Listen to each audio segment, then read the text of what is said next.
Desde que terminou a faculdade, Caio, um jovem arquiteto apaixonado por reformas históricas, estava em busca de um projeto desafiador que pudesse marcar o início de sua carreira.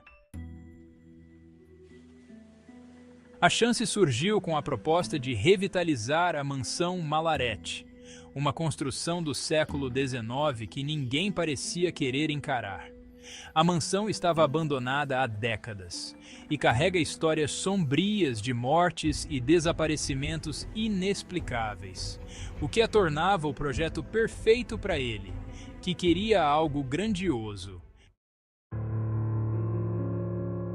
No primeiro dia em que adentrou a mansão, Caio sentiu o ar pesado e o cheiro adocicado da madeira velha, misturado ao bolor que se espalhava pelas paredes. Suas mãos tremiam ligeiramente, mas ele acreditava que fosse excitação. Começou a examinar a estrutura, anotando as intervenções que planejava fazer, concentrado em cada canto da casa para entender melhor a arquitetura. As paredes de gesso e madeira revelavam alguns cômodos extras que não constavam nas plantas originais. Até que, em uma passagem estreita, uma pequena rachadura na parede chamou sua atenção. Intrigado, ele se aproximou. Passou a mão sobre a rachadura, tentando imaginar como aquele espaço estava ali sem ter sido documentado. A luz de sua lanterna refletiu em algo dentro do gesso, e ele percebeu que havia um quarto oculto, escondido entre as paredes. Com o auxílio de ferramentas, Caio abriu caminho. Quando finalmente conseguiu entrar, percebeu que o espaço parecia surpreendentemente intacto. Era um quarto modesto, com móveis antigos e cobertos por uma fina camada de pó. Havia uma cama de ferro, um guarda-roupa escuro e uma mesinha com uma velha luminária, que parecia ter sido acesa recentemente, pois ainda havia uma leve sensação de calor no metal. O que mais o surpreendeu foram os objetos pessoais espalhados por ali. Roupas dobradas cuidadosamente, uma escova de cabelo e até um caderno antigo, com folhas manchadas e a capa desgastada. Caio o abriu, mas não conseguiu distinguir as palavras, apenas rabiscos e marcas que indicavam uma escrita frenética, como se alguém estivesse tentando se comunicar desesperadamente. Enquanto investigava, ouviu o som de passos ecoando no corredor. Deve ser o vento, pensou, tentando ignorar o desconforto.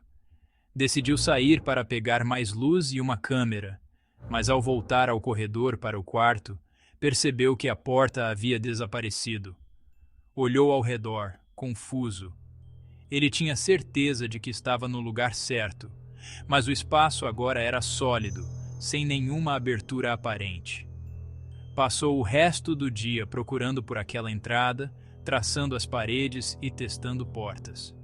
Porém, cada tentativa parecia levá-lo para outro lugar na mansão, como se o quarto tivesse se deslocado ou desaparecido. Exausto, Caio decidiu deixar o assunto para o dia seguinte. No entanto, naquela noite, não conseguiu dormir. O quarto oculto preenchia seus pensamentos. Algo naquele lugar o chamava, uma sensação perturbadora de que ele deveria voltar a qualquer custo.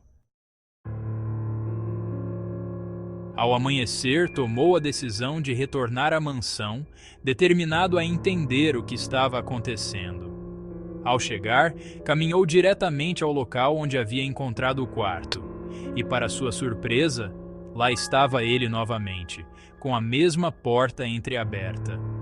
Ao entrar, o ambiente parecia diferente. Os móveis estavam em posições ligeiramente alteradas, como se alguém os tivesse mudado enquanto ele estava fora.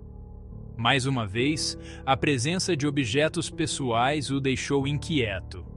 Agora, uma caneca com um líquido escuro estava na mesa de cabeceira, ainda morna, sugerindo que alguém estivera ali recentemente. Caio tentou inspecionar mais a fundo o espaço, tocando nas paredes, buscando câmeras escondidas ou alguma explicação racional. Mas algo ali o mantinha inquieto. Foi então que, ao passar pela cama, viu um reflexo no espelho que ficava de frente para a porta. Uma figura pálida e indistinta parecia espiar pela porta entreaberta, observando-o silenciosamente. Virou-se rapidamente, mas a porta estava vazia. Sentiu um arrepio e decidiu sair. Quando alcançou o corredor, percebeu que mais uma vez o quarto parecia ter desaparecido. Tentou se acalmar, dizendo a si mesmo que era apenas sua imaginação. Mas, ao se virar para verificar a localização da porta, ela havia surgido novamente, só que alguns metros adiante. Confuso, entrou novamente e viu que agora o quarto tinha uma nova disposição. O cheiro era diferente, mais intenso, e parecia que algo ou alguém se movia pelo ambiente, deixando vestígios. Caio percebeu, com horror, que o quarto não estava apenas ali. Ele estava vivo. E cada vez que ele saía e retornava, o quarto mudava de posição, como um ser que se deslocava pela mansão, levando consigo o que Caio acreditava serem seus segredos mais sombrios. Na terceira vez que voltou ao quarto, sentiu uma presença ainda mais forte. Vozes sussurradas pareciam ecoar pelo espaço, murmurando palavras que ele não conseguia distinguir. Aproximou-se da cama, onde o caderno estava agora aberto em uma página com uma única frase: "Não saia mais daqui." O suor escorria em seu rosto enquanto ele tentava entender o que aquela frase significava. Caio se perguntou se estava enlouquecendo, mas algo dentro de si dizia que aquelas palavras eram um aviso. Foi quando tentou sair, mas a porta agora estava trancada. Ele puxou a maçaneta, mas ela não cedeu. Sentiu o desespero tomar conta de si. O quarto parecia encolher, as paredes se aproximando dele lentamente. No reflexo do espelho, viu a mesma figura pálida, mas agora mais próxima, como se estivesse ali o observando, sorrindo de uma forma quase sádica. Caio começou a bater nas paredes, tentando encontrar alguma saída, mas a cada batida, parecia que o quarto se fechava mais. As vozes aumentaram e ele começou a entender o que diziam. Fique conosco.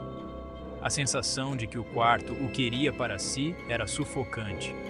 Tentou usar o celular, mas o sinal estava fraco e a bateria esgotou-se rapidamente, embora estivesse cheia quando ele chegou.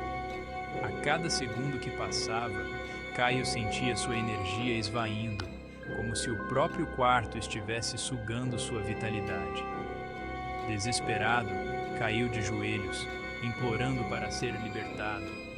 A última coisa que viu antes de perder a consciência foi o reflexo da figura pálida, que agora parecia sorrir mais abertamente, estendendo a mão para ele, convidando-o a ficar.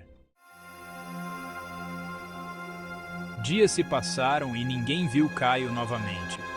Seus colegas tentaram procurá-lo na mansão, mas tudo o que encontraram foi seu caderno de anotações caído no chão, aberto em uma página rabiscada. Nela estava a mesma frase que ele viu naquela última vez. Não saia mais daqui.